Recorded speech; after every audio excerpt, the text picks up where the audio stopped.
Hello everyone, welcome to VV study.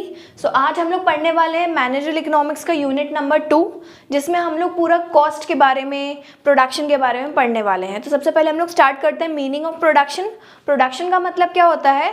Conversion of raw material into finished goods. अगर मैं leather को shoes में convert कर रही हूँ मतलब मैं प्रोडक्शन कर रही हूँ।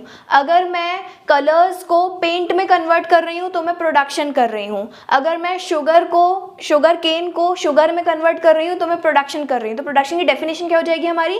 Conversion of raw material into finished goods is known as production. अब कोई भी प्रोड्यूसर अकेले तो प्रोडक्शन कर नहीं सकता, उसको क्या चाहिए?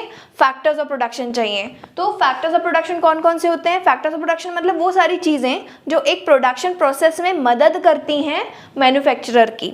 तो ऐसे 4 हमारे फैक्टर्स ऑफ प्रोडक्शन होते हैं। सबसे पहला है हमारा लैंड, नेक्स्ट हमारा है लेबर, देन है कैपिटल, देन है एंटरप्रेन्योर। तो लैंड मतलब जहाँ पर हम लोग प्रोडक्शन करेंगे, ठीक है, फैक्ट्री एरिया हो सकता है, वो लैंड जो है वो रेंट पर भी हो सकता है, खरीदा हुआ भी हो सकता है। देन लेबर मतलब वो लोग जो मेरे बिजनेस में जो मेरे फैक्ट्री में प्रोडक्शन का काम करेंगे तो वो हो जाएंगे मेरे लेबर। कैपिटल मतलब जो मैंने पैसा लगाया है ये सारी चीज़ों को अफोर्ड करने के लिए। लास्ट है एंटरप्रेन्योर कौन होता है? बिजनेसमैन खुद, जिसका ये सारा आइडिया होता है। तो अब देखिए ये चारों ही फ्री में काम नहीं करेंगे आपके लिए, कुछ ना कुछ आपको इन सब की कॉस्ट बेयर करनी ही पड़ेगी। लैंड को आप क्या देंगे? रेंट देंगे। लेबर को आप देंगे वेजेस। कैपिटल को आप देंगे इंटरेस्ट। अगर आपने बैंक से लोन लिया तो यू हैव टू पे इंटरेस्ट फॉर दैट। तो कैपिटल आपका क्या लेगा? इंटरेस्ट लेगा। और एंटरप्रेन्योर जो है वो अपने बिजनेस में से प्रॉफिट लेगा। तो ये चारों ही चीज़ें फ्री की नहीं आती हैं। अगर आप प्रोडक्शन कर रहे हो तो इन्हीं 4 चीज़ों से प्रोडक्शन की जो है कॉस्ट बनती है। तो आगे हम लोग कॉस्ट ही डिटेल में पढ़ने वाले, but first let's complete this. Law of variable proportion, हम लोग को नेक्स्ट एक लॉ पढ़ना है, law of variable proportion.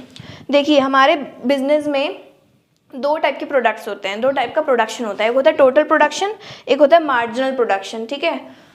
Total production मतलब क्या होता है? जितना मैंने अपने फैक्टर्स ऑफ प्रोडक्शन यूज़ करके जितना भी मैंने सामान बनाया, that is my total production. Marginal production मतलब क्या होता है कि जब मैं अपना वेरिएबल कोई भी वेरिएबल फैक्टर मतलब देखो मैं आपको समझाती हूँ इसमें से कौन सा वेरिएबल है कौन सा फिक्स्ड है। ये 4 हैं, ठीक है। तो इसमें से आपका जो लेबर है वो एक आपका वेरिएबल फैक्टर है जो कि प्रोडक्शन पे डिपेंड करेगा। अगर आप प्रोडक्शन करोगे तो ही आपको लेबर को वेजेस देनी है, अगर प्रोडक्शन नहीं करोगे तो आपको लेबर को वेजेस नहीं देनी है। लेकिन अगर आपके पास लैंड है तो उसका रेंट तो आपको बकायदा जा ही रहा है। अगर आपने संडे की छुट्टी भी कर ली तो आपको उस दिन का रेंट तो देना ही पड़ेगा, लेकिन हो सकता है लेबर के वेजेस काट पाओ उस दिन के। तो लेबर जो है वो वेरिएबल फैक्टर्स की कैटेगरी में आ जाता है जो अपन के प्रोडक्शन पे डिपेंड करता है ना। तो लेबर एक वेरिएबल फैक्टर हो गया। तो लॉ में क्या बोल रहे हैं? लॉ ऑफ वेरिएबल प्रोपोर्शन में कि हम लोग जैसे जैसे वेरिएबल फैक्टर्स बढ़ाएंगे वैसे वैसे हमारा टोटल प्रोडक्शन इंक्रीज तो होगा, लेकिन एक पॉइंट पर जाकर वो कांस्टेंट हो जाएगा और फिर रिड्यूस भी हो जाएगा। तो यहाँ पर 3 स्टेजेस आएंगी। एक हमारा टोटल प्रोडक्शन इंक्रीज हो रहा है bye increasing variable factors keeping fixed factors constant. यहाँ पर हम लोगों ने अजम्पशन लेके रखा है कि जब हम लोग ये लॉ पढ़ रहे हैं तो हमारे सिर्फ वेरिएबल फैक्टर्स ही एक्टिव रहेंगे, जो फिक्स्ड फैक्टर्स है वो हमारे कांस्टेंट रहने वाले हैं। तो ये जैसे जैसे मैं वेरिएबल फैक्टर्स बढ़ाती जा रही हूँ, पहले मेरी फैक्ट्री में 2 मजदूर थे, फिर मैंने इनको 3 किया, 4 किया, जैसे जैसे मैं मजदूर बढ़ाती जा रही हूँ, जैसे जैसे मैं लेबर बढ़ाती जा रही हूँ, वैसे वैसे मेरा टोटल प्रोडक्शन भी इंक्रीज होगा।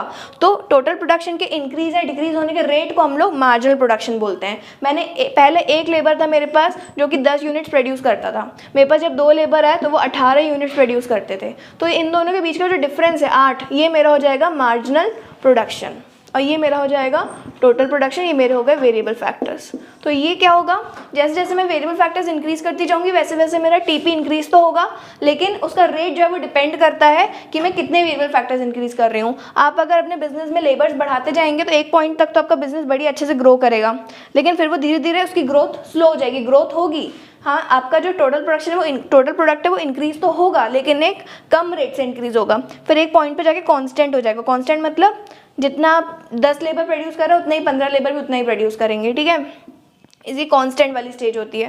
फिर ऐसा होता है कि प्रोडक्शन पर ड्रॉप हो जाता है। क्यों? इतने सारे लोग बिजनेस में आ जाते हैं, लड़ाई झगड़े होते हैं, फिक्स्ड कॉस्ट जितनी भी हैं वो भी आपके पूरे एसेट घिस जाएंगे काम कर करके। तो एक पॉइंट पे जाके आपका टीपी गिर भी जाता है। तो ये पूरा लॉ है। लॉ में क्या, ये लॉ किसने दिया है? प्रोफेसर अल्फ्रेड मार्शल ने दिया है। उन्होंने क्या बोला है?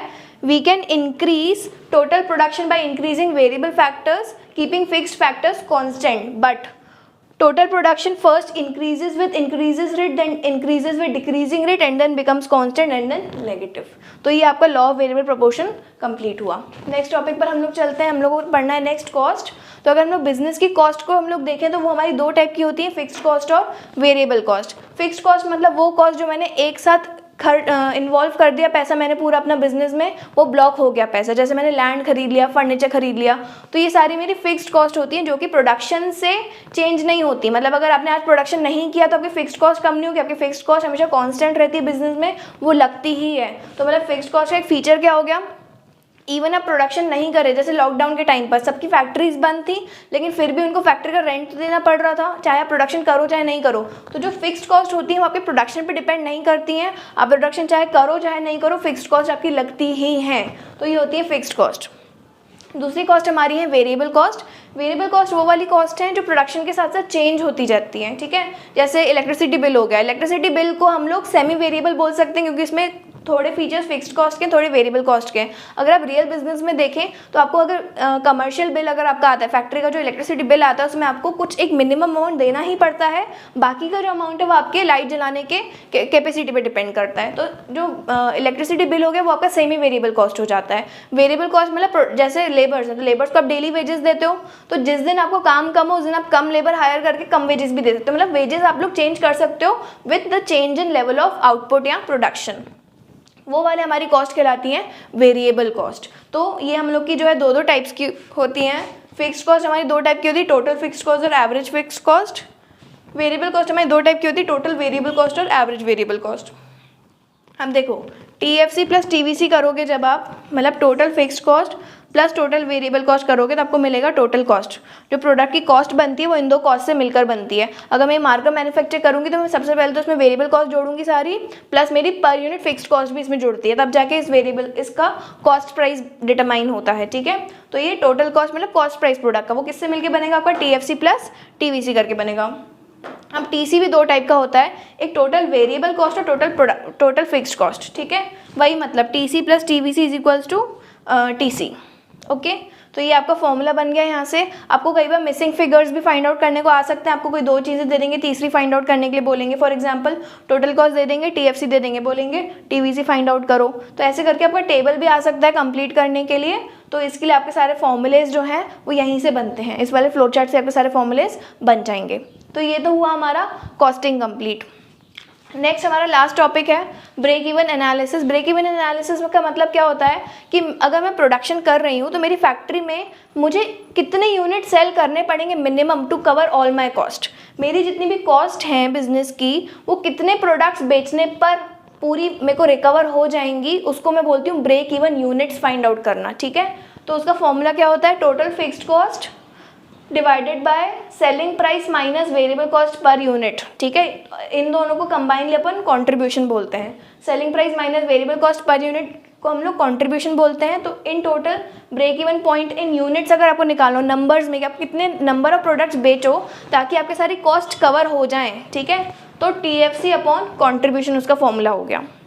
बट अगर आपको सेम चीज़ रुपीज़ में फाइंड आउट करनी हो, कभी कभी आपको बोल देते हैं एग्जाम में कि आप ब्रेक इवन पॉइंट निकालो लेकिन इन टर्म्स ऑफ रुपीज़ आपको कितने रुपए का सामान बेचना है जब आपके पूरे कॉस्ट कवर हो जाएंगे। तो उसको आपका फॉर्मूला क्या हो जाएगा, break even point into sales, मतलब TFC upon contribution into sales. तो ये आपके न्यूमेरिकल क्वेश्चंस भी आ सकते हैं, तो उसके दो फॉर्मूलेज आपको अच्छे से लर्न करने हैं अंडरस्टैंडिंग के साथ पूरी।